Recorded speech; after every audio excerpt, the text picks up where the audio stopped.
Ason ng Omega in game number 2. Ang sagot ng Fnatic Onyx Philippines, lason din nila. Welcome to game number 3, debut pick ng Masha sa kamay ng gold standard na si Kelra. Grabe, may kita mo kung gaano ka-importante itong laban na to at gaano ka-importante din ang role ng isang Masha sa tagpong ito. Sobrang klasiko nito eh. Kapag nakakita ka ng Melissa, normally talaga pinangka-counter. Dati pa to, dati pa, seasons ago na.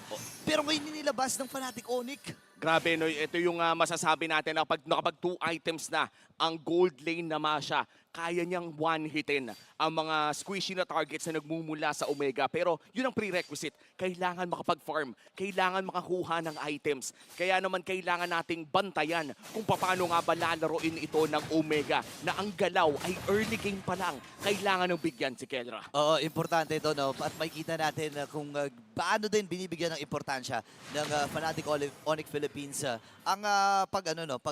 Sabihin natin na hindi umiwas muna sa mga engagements.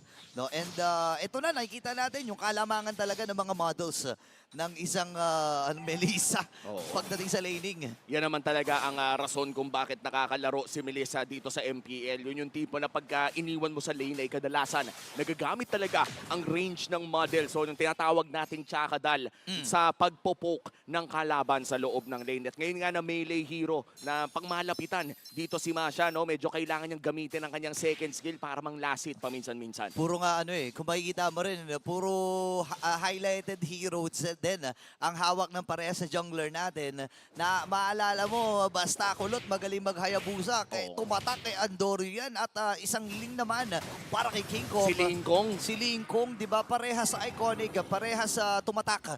At ngayon, tatatak din ang magiging resulta ng laban na ito dahil nga naman history ang binubuo na magkabilang kupunan. Oo, imaginein mo, no? Parang nung sinabi natin yung bagong barangay, inisip natin kung may lason pa rin ba. Pero ito na yun kung may lalasunin kang isa, yung gusto mag-immortal run. And for Fnatic Onyx, hindi pa naman tapos ang pangarap. No? In fact, clean slate ang ating natutunghayan ngayon. 1-1 ang score at hindi pa tayo nakakakita ng first blood. Pero ang unang pagong ay sinisimulan na ng Fnatic Onyx at maganda ang pwesto ni Brusco dito. Okay, pwedeng sumipa itong si Atoy R at yun na nga ginawa niya. Nabitawang agad dito kay Brusco pero grabe naman yung revitalize. Pela na dito na rin si Andoryo. Ngayon si Chaknoy naka-abante din. In first blood ay mapupunta dito sa bangungot na kulot. Pasok din si Super Prince. Ngayon binitbit si Kirk. Si Oriota ay mamamatay. Ay mo pwede din nagamit ni Kirk pero hindi na siya umabot.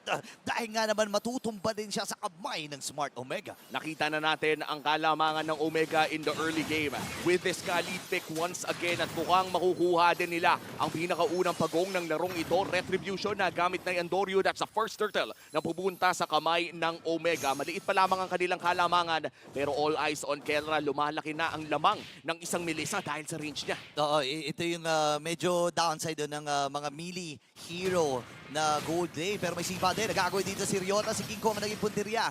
Available pa naman yung kanyang Tempest of Blade. Pero alam niya kasi kung paano tatansyahin. Kaya lang pasok si Chuck. Nagamit na rin yung Flicker. Super Friends ay napa-atras na nga rin lamang.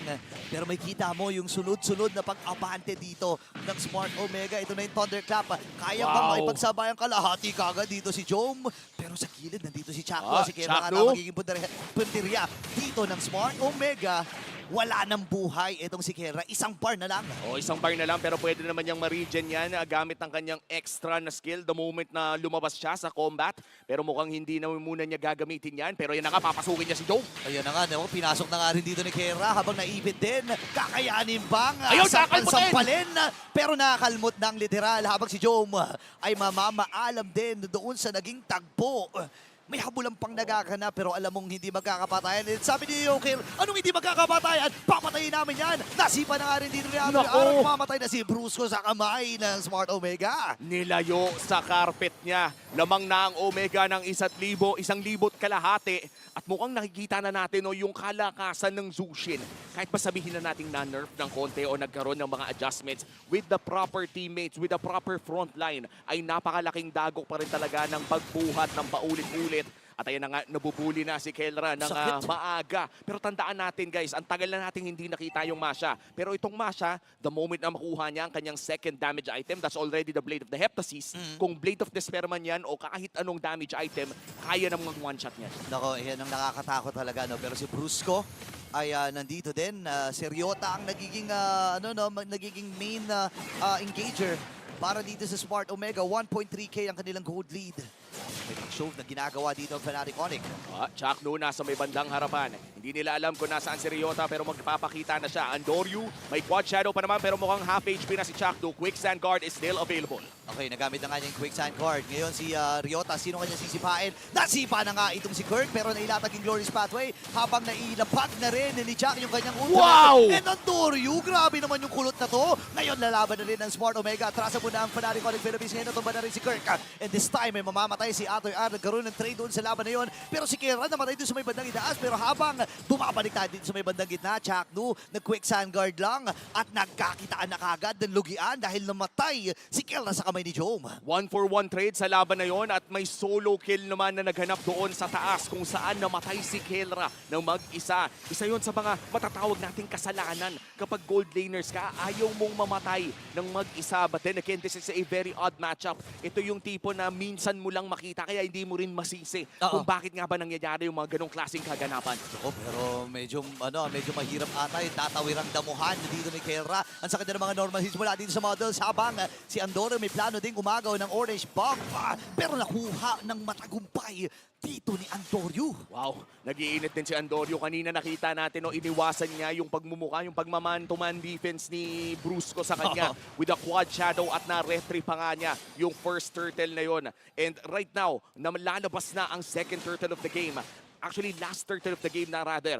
Lamang pa rin ang Omega ng 3,000 Fnatic Onyx. Mukhang nagulat sila sa mga kaganapan ng last game na umabot na dito ng game number 3. Talagang medyo pasado ng Omega. Oo nga eh. Actually, hindi rin talaga ini-expect, no? Pero this time, si Kirk ay nakikipagsabayan at nasipa na nga ni Atoy R. Ngayon, tumalo na rin si Jack Mamba. Andoryo nakakuha na naman ng kill. Mega kill na. Itong si Andoryo 4-0-1.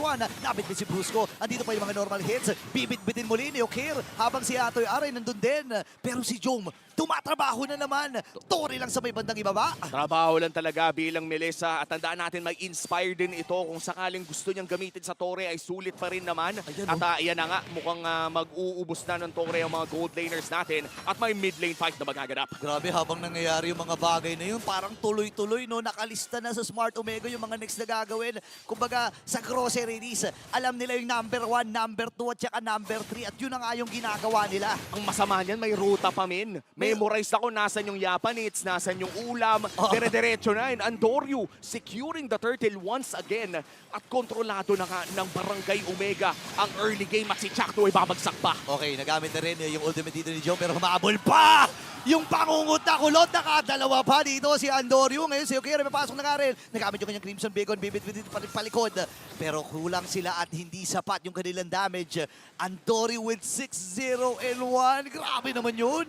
Ang kulot na bangungot ng barangay mula sa MDL and this time around, tinatawag ng lahat na most improved daw na jungler.